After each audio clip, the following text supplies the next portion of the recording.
नमस्कार दोस्तों IQ lighting limited इसके क्वार्टर 3 के नंबर्स आ चुके हैं। नंबर्स कैसे रहे हैं इस स्टॉक स्पेसिफिक की अगर मैं बात करूं, निवेशक बहुत बहुत ज़्यादा ऊपरी स्तरों में इस स्टॉक में फंसे हुए हैं दोस्तों।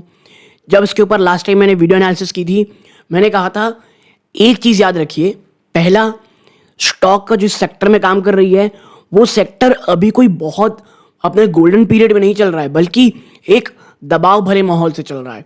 तो क्वार्टर 3 में जो नंबर आने वाले हैं उसमें हमको बस ये देखना है कि नंबर कहीं बहुत ज़्यादा खराब ना हो जाए, ठीक है, क्योंकि ऑलरेडी स्टॉक बहुत ज़्यादा पिटा हुआ था ऊपर से।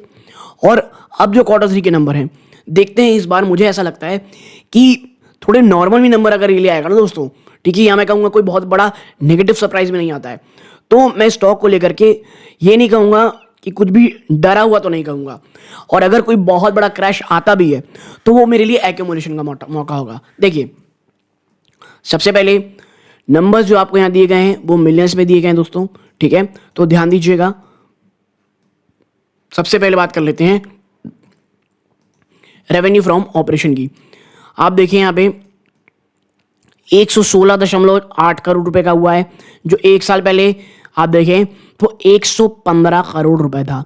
तो साल दर साल में फ्लैट से नंबर है, कहीं से कुछ भी कोई बहुत बड़ी बढ़ोतरी हो ऐसा नहीं हुआ है। लेकिन हमारे लिए पॉजिटिव मुझे ये लगता है कि कोई बहुत ज़्यादा नेगेटिविटी भी नहीं आई है, ठीक है। और ये पिछले क्वार्टर पे देखेंगे तो 117.9, ऑलमोस्ट 118 करोड़। बात कर लेते हैं अदर इनकम की, 3.9 करोड़, ठीक है, जो एक साल पहले ये 80 लाख रुपए था और पिछले क्वार्टर में ये आप कह सकते हैं 6 करोड़ रुपए था। तो आप इन दोनों को जोड़ लेंगे तो टोटल इनकम जो निकल के आएगी वो है कितनी, 120.8 करोड़, जो एक साल पहले 115.8 करोड़ थी और पिछले क्वार्टर में ये 124 करोड़ थी, ठीक है। तो ओवरऑल जो इनकम निकल के आएगी ना दोस्तों, ये कोई बहुत ज़्यादा वाव नहीं है। और मुझे ऐसा लग रहा है, मैं अभी नंबर्स नहीं देख रहा हूँ, लेकिन मुझे लगता है बाजार कोई आप कह सकते हैं आज शायद उतना बड़ा रिएक्शन ना दे, ठीक है, थोड़ा मिक्स रिएक्शन टाइप का आते हुए दिखाई देगा। कुछ भी या बेरिश होगा, बुल होगा, ये बोल पाना एक समय में कुछ बहुत ज़्यादा टफ होने वाला है दोस्तों, ठीक है। अब चलते हैं खर्चों में। खर्चों ने स्थिति को बिगाड़ा या ठीक किया है। सबसे पहला cost of material 69.2 crore rupees, जो एक साल पहले 66.1 करोड़ रुपीस था और पिछले क्वार्टर में दोस्तों ये 73 करोड़ रुपीस थे। तो खर्चों में लेकिन आपके यहाँ बढ़ोतरी हुई है, क्वार्टर गिरावट हुई है। इन्वेंट्रीज 1.2 करोड़ की पॉजिटिव इन्वेंट्री है, इंक्रीज की इन्वेंट्री है, और एक साल पहले ये 1.8 करोड़ की निगेटिव इन्वेंट्री थी और पिछले क्वार्टर में ये 2.3 करोड़ की भी निगेटिव इन्वेंट्री थी। बात कर लेते हैं एम्प्लॉय बेनिफिट्स एक्सपेंसेस की। ये 13.2 करोड़ रहा है, जो एक साल पहले 10.2 करोड़ था और पिछले क्वार्टर में 12.7 करोड़ थे, ठीक है। फाइनेंस कॉस्ट देखिए, अभी सबकी सरदर्द बना हुआ है, ये 2.9 करोड़ रहा है, जो एक साल पहले 3.7 करोड़ था। ये पॉजिटिव संकेत है कि कंपनी जो है अपनी बोरोइंग्स घटा रही है दोस्तों, ठीक है। और आप कह सकते हैं अदर एक्सपेंसेस जो इस बार 9.4 करोड़ में है, जो एक साल पहले 7.6 करोड़ में था। आप इन सबको जोड़ लेंगे तो टोटल एक्सपेंस जो निकल के आएगा वो है 96 करोड़, जो एक साल पहले 91 करोड़ रुपीस था।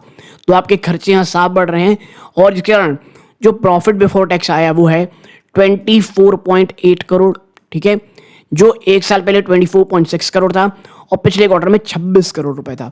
यानी यहाँ पे आप देखेंगे तो 10% गिरावट क्वार्टर है, लेकिन ईयर ऑन ईयर अगर आप देखें, क्योंकि देखिए इस कंपनी को आपको ईयर ऑन ईयर ज़्यादा देखना है, तो ईयर ऑन ईयर अगर आप देखेंगे दोस्तों तो ऑलमोस्ट फ्लैट से नंबर आए हैं दोस्तों, ठीक है।